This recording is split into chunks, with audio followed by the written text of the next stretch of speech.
నమస్తే, welcome to bell TV, voice of voiceless. ఇక ఎంతో ప్రతిష్టాత్మకంగా జూబ్లీహిల్స్ ఉప ఎన్నికలపై ఫోకస్ పెట్టినట్టు కనిపిస్తూ ఉంది. కాంగ్రెస్ ఈసారి ఏది ఏమైనా దాన్ని దక్కించుకోవడానికి వ్యూహాత్మకంగా పావులు కదుపుతూ ఉంది. అందుకు సంబంధించింది అభ్యర్థుల ఎంపికలో కూడా కీలకమైనటువంటి అభ్యర్థులను బరిలోకి దింపాలని చూస్తూ ఉంది.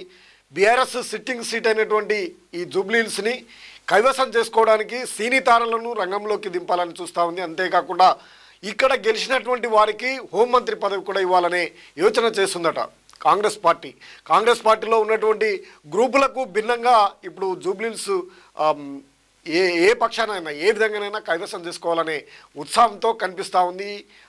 కాంగ్రెస్ పార్టీ బలమైనటువంటి పునాదులు ఉన్నటువంటి బీఆర్ఎస్ను కొల్లగొట్టి ఇక్కడ గెలిచినటువంటి వారికి మంత్రి పదవి పక్కా అంటూ ముందే ప్రచారం చేసి ప్రజలను ఆకట్టుకోవాలని చూస్తూ ఉందంట. అందుకు సంబంధించింది ప్రధానంగా చూస్తే సినీ తారలనే ప్రధాన టార్గెట్గా పెట్టుకున్నట్టు కనిపిస్తూ ఉంది. ముఖ్యంగా సినీ నటుడు, కేంద్ర మాజీ మంత్రి అయినటువంటి సీనియర్ నటుడు చిరంజీవిని నిలబడాలని ఒత్తిడి చేస్తూ ఉన్నట్టు తెలుస్తూ ఉంది. ఆయన కొంత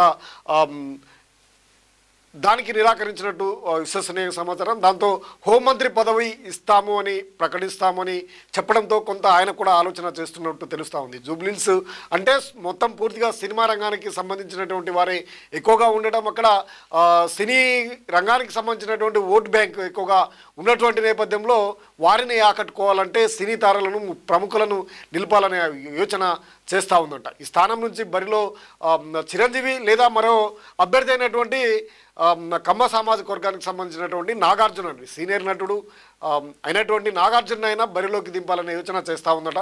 ఇక్కడ గెలిస్తే గ్రేటర్ హైదరాబాద్ నుంచి మంత్రి పదవి కూడా ఎవరికి కూడా ఇవ్వని పరిస్థితుల నేపథ్యంలో అక్కడ ఇచ్చే అవకాశం మరొకరు కూడా లేదు. జూబ్లీహిల్స్లో గెలిస్తే మాత్రం మంత్రి పదవి పక్కా అంటూ ప్రచారం చేస్తూ ముందుకు పోవాలని చూస్తూ ఉంది.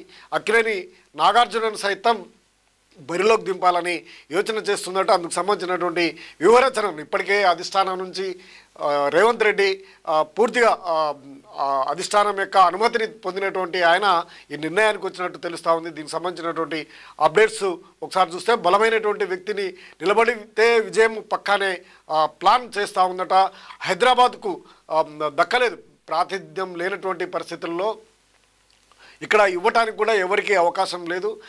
గణేష్ గెలిచినప్పటికీ ఆయన ఎస్సీ సామాజిక వర్గం కావడం, ఇప్పటికే 3 మంత్రులు ఎస్సీ సామాజిక వర్గం నుంచి ఉండడంతో ఇక జూబ్లీహిల్స్లో కాంగ్రెస్ పార్టీ గాక గెలిస్తే మంత్రి పదవిని ఇవ్వాలి అని చూడటం, అదేవిధంగా కాంగ్రెస్ యొక్క గ్రాఫ్ తగ్గలేదని చూపించడానికి ఉప ఎన్నికల్లో గెలవటమే కీలకంగా కాంగ్రెస్ పార్టీ భావిస్తున్నట్టు తెలుస్తూ ఉంది.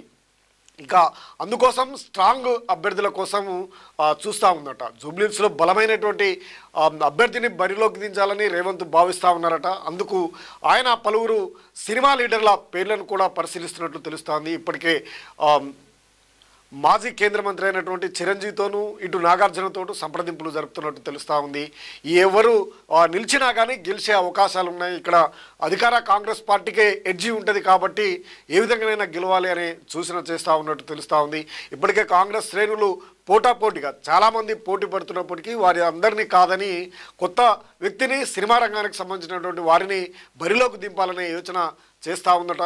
ముఖ్యంగా ఇప్పుడు ఖాళీగా ఉన్నటువంటి హోంమంత్రినే ప్రకటించే అవకాశము ఉంది అనే ప్రచారాన్ని కాంగ్రెస్ చేస్తూ ఉంది. మరి తర్వాత గెలిచిన తర్వాత ఇస్తారా ఇవ్వరా తర్వాత సంగతి, కానీ ప్రస్తుతానికైతే జూబ్లీహిల్స్లో కాంగ్రెస్ పార్టీ అభ్యర్థి గెలిచినట్లయితే హోంమంత్రి పదవి ఇవ్వడానికి కూడా సిద్ధపడతా ఉందట రేవంత్ సర్కార్.